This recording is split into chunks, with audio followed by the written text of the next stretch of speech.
Shalom, selamat pagi Bapak Ibu, saudara-saudari dalam Tuhan Yesus Kristus. Hari ini kita semua pasti diberkati Tuhan luar biasa. Hari ini kita pasti paling bahagia.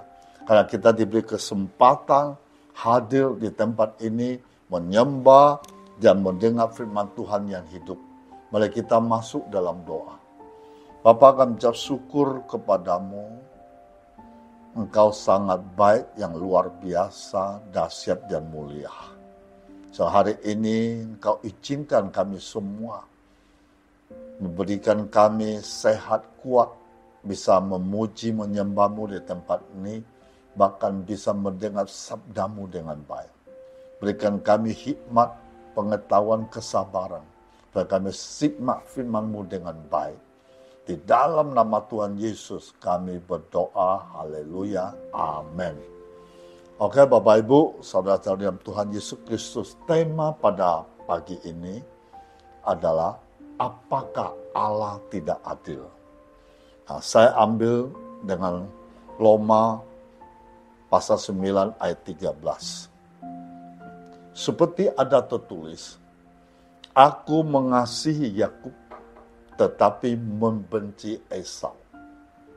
Nah, pertanyaan di sini adalah, apakah Tuhan melakukan sesuatu yang salah dengan hanya menunjukkan belas kasihan kepada Yakub? Nah, demikian juga saya akan baca satu ayat lagi, yaitu Roma 9 ayat 15.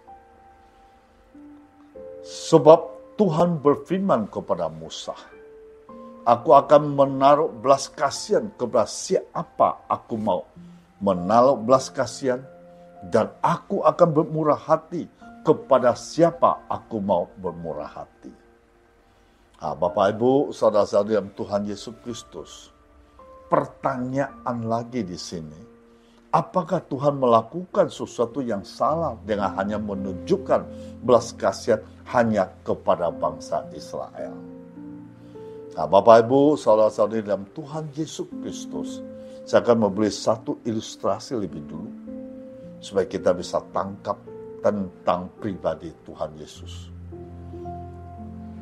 Ketika saya pergi membesuk orang, saya melihat ada satu keluarga yang miskin sekali. Lalu tergerak hati saya, lalu saya memberikan dia uang 500.000 rupiah. Nah, kemudian kami juga melanjutkan perjalanan. Saya juga melihat ada lagi keluarga miskin, yang keluarga yang kedua. Lalu saya juga memberikan dia uang sebesar 200.000 rupiah. Kemudian saya bertemu lagi dengan keluarga miskin yang ketiga. Tapi saya tidak tergerak hatinya. Lalu saya tidak membeli apa-apa kepada dia. Lalu 3 keluarga miskin itu berkumpul dan berdiskusi berapa banyak yang saya berikan kepada masing-masing mereka. Lalu keluarga yang kedua dan keluarga ketiga berlari mendapatkan saya dan protes. Kemudian keluarga yang kedua protes kepada saya, kenapa hanya memberikan saya 200.000? Dan keluarga yang ketiga protes saya juga, kenapa saya tidak mendapat apa-apa? Berhakkah keluarga yang kedua dan keluarga yang ketiga datang dan protes kepada saya? Nah, saya akan menjawab, itu uang saya. Jadi terserah saya mau memberikan atau tidak. Nah, begitu pula anugerah Allah. Hanya Allah berhak atas itu. Melainkan murni dari Allah yang menunjukkan belas kasihan. Bapak Ibu, saudara-saudari dalam Tuhan Yesus Kristus, menurut Matthew Paul, pilihan Allah bukanlah pilihan Yakub atau pilihan orang lain. Baik yang disengaja maupun yang sedang berjalan, itu bukan karena keinginan atau perbuatannya baiknya, kecenderungan atau tindakannya yang baik, atau karena keceliaannya, tapi itu semata-mata karena kemurahan dan belas kasihan Tuhan. Nah, kedua, kalau menurut Joel Bick atau Paul Smalley, pemilihan adalah salah satu sisi dari takdir Tuhan. Bagi semua orang untuk mendapatkan keselamatan karena anugerah atau kutukan berdasarkan keadilan. Sebagai Allah telah menetapkan orang-orang pilihan untuk meraih kemuliaan. Demikian pula Allah melalui tujuan kehendaknya yang kekal dan paling bebas telah menentukan sebelumnya segala cara untuk mencapainya. Nah, apakah Allah tidak adil? Nah, berdasarkan keadilan Allah, kita semua sepantasnya tidak selamat karena kita semua telah berbuat dosa. Namun Allah memberikan nikmat sehingga ada sekelompok orang yang selamat. Nah, orang yang diberi anugerah itu selamat karena Tuhan Yesus Kristus menggantikannya. Kebenaran Kristus diperhitungkan kepada orang percaya dan dosa kita diperhitungkan kepada Kristus. Nah, Bapak Ibu, saudara-saudari dalam Tuhan Yesus Kristus, apakah adil jika Allah memberikan anugerah keselamatan hanya kepada sebagian orang? Allah punya hak memberikan anugerah keselamatan kepada siapapun. Tidak ada satupun manusia berhak menuntut Allah untuk memberikan karunia. Jadi pemilihan bukanlah tentang keadilan, tetapi tentang belas kasihan Allah. Menuntut keadilan Allah dalam bagian ini ada hal yang absurd, tidak masuk akal, Bapak Ibu. Jika Allah bukan tidak adil, Allah adil dari selama-lamanya sampai selama-lamanya. Pemulihan Allah menjamin keselamatan kita. Jika berdasarkan usaha kita, maka tidak ada yang selamat. Pemilihan Allah mengajarkan kerendahan hati dan rasa bersyukur. Pemilihan Allah memberikan kepastian dalam penginjilan. Memahami bagian ini membuat kita semakin yakin akan keadilan Allah. Nah, ini membuat kita semakin rela untuk berserah kepada Allah. Kita merasa damai, kegirangan karena Allah adil. Nah, Bapak Ibu, saudara dalam Tuhan Yesus Kristus, kedaratan, kemurahan Allah, berbicara tentang Allah yang telah memilih Yakub, tetapi menolak Esau bukan hal yang mudah.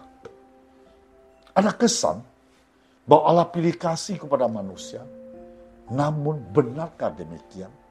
Paulus menghadapi dua keberatan dari para lawannya mengenai sifat Allah tersebut. Keberatan pertama, apakah Allah telah bersikap tidak adil? Paulus menjawab tidak. Pemilihan Allah berdasarkan kedaulatannya yang mutlak, tidak tergantung pada kehendak dan perbuatan manusia. Bahkan kekerasan hati Firaun pun dapat dipakai Allah untuk menunjukkan kuasa kemuliaan di seluruh bumi. Nah, keberatan kedua, jika segala sesuatu berjalan sesuai dengan ketetapan Allah, mengapa manusia dipersalahkan atas perbuatan dosa mereka? Bukankah itu sesuai bahwa Allah sebagai pencipta berhak untuk memilih siapapun yang Dia kehendaki? Manusia tidak memiliki kapasitas atau hak untuk mempertanyakan kebijaksanaan Tuhan. Di dalam bijaksananya, Tuhan selalu mempunyai tujuan yang ingin dicapai. Entah kepada orang-orang durhaka, ataukah orang-orang pilihan, entah melalui murka, ataukah melalui kesabaran, Allah selalu bertindak demi tujuan, agar kuasa kemuliaannya menjadi nyata.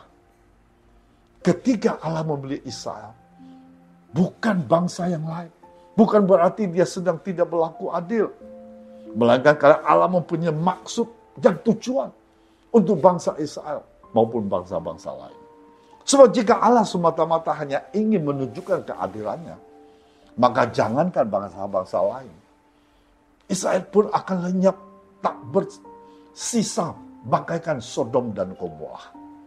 Demikianlah Allah telah memilih kita berdasarkan kedaratan serta kemurahannya. Kita tidak patut mempertanyakan kebijaksanaan Allah tersebut. Yang perlu kita lakukan adalah bersyukur, memuliakan Dia atas kasih karunia yang telah memilih untuk menyelamatkan kita. Nah, di samping itu, kita pun harus berdoa untuk orang-orang sekitar kita agar mereka pun boleh menerima anugerah keselamatan itu. Nah, Bapak Ibu, saudara-saudari dalam Tuhan Yesus Kristus, orang Yahudi adalah umat pilihan Allah. Sebagai umat pilihan, mereka mempunyai tempat yang unik dalam rencana Allah. Meski mereka adalah bangsa yang tegak tekuk, Allah mengangkat mereka sebagai anaknya sendiri. Allah memberi mereka perjanjian. Allah menyatakan segala kebaikan anugerahnya atas mereka. Bahkan Allah mengutus Yesus untuk rencana penyelamatan mereka yang berdosa.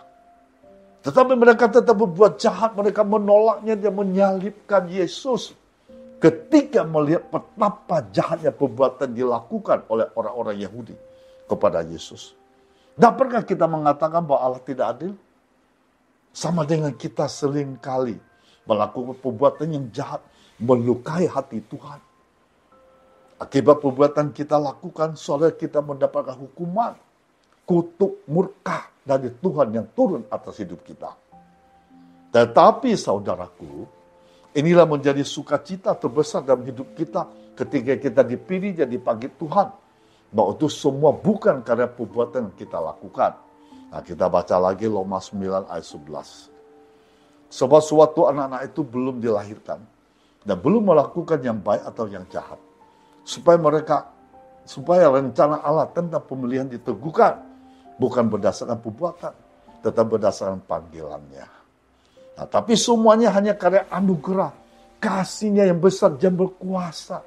Nah, kita bisa baca Efesus pasal 2 ayat 8 dan 9. Sebab karena kasih karunia kamu diselamatkan oleh iman, itu bukan hasil usahamu, tetapi pemulihan Allah. Itu bukan hasil pekerjaanmu. Jangan ada orang memegahkan diri. Nah, jadi tidak ada alasan atau dasar bagi kita untuk mengatakan menyebut Allah tidak adil. Memiliki Allah yang penuh rahmat dan kasih setia kepada kita manusia berdosa seharusnya menjadikan kita pribadi bersyukur, bersukacita dari hidup sesuai dengan kehendaknya. Jadi saudaraku, doktrin kedaulatan Allah menyatakan karakternya. Kehendak berkaitan dengan sikap Allah. Kehendaknya menyatakan apa yang diperkenankannya. Doktrin kedaulatan Allah juga menunjukkan sifat anugerah sebagai kasih Allah yang besar dan belas kasihannya kepada kita manusia. Oleh sebab itu, mendorong kita untuk datang percaya kepada Tuhan bahwa keselamatan seluruhnya adalah oleh anugerah. Dan mendorong kita untuk menyembah, memuliakan Dia, satu-satu Allah yang besar dan benar, menyatakan kebesaran kasih, kemurahannya kepada kita manusia yang berdosa. Mari kita peduli terhadap keselamatan bangsa Indonesia, Bapak Ibu, saudara-saudara yang Tuhan Yesus Kristus. Apakah kita mencintai bangsa Indonesia dan negeri kita? Jika ya, apa kira-kira Allah ingin kita lakukan sebagai wujud dari patriotisme itu? Nah, meski keselamatan kekal merupakan anugerah Allah bagi orang-orang pilihan, kesempatan itu harus ditawarkan seluas-luasnya. Kita harus memberitakan Injil kepada semua bangsa. Matius pasal 28 ayat 19-20. Apalagi kepada bangsa sendiri, itu perintah Tuhan Bapak Ibu. Kita baca ayat 19. Karena itu pergilah, jadikanlah semua bangsa muridku. Baptislah mereka dalam nama Bapa dan Anak dan Roh Kudus. Dan ajarilah mereka melakukan segala sesuatu yang telah kuperintahkan kepadamu. Dan ketahuilah, aku menyertai kamu senantiasa sampai akhir zaman. Bapak Ibu, saudara-saudara yang Tuhan Yesus Kristus, semua itu dimulai dengan hati yang peduli. Bangsa ini membutuhkan orang-orang Kristen yang peduli dengan keselamatannya. Apakah kita sudah memiliki hati yang peduli terhadap bangsa Indonesia? Mari kita memiliki sikap seperti Paulus yang mau melakukan segala usaha agar saudara-saudara sebangsa mendengar Injil dan diselamatkan. Kita mungkin bukan penyumbang pajak yang terbesar.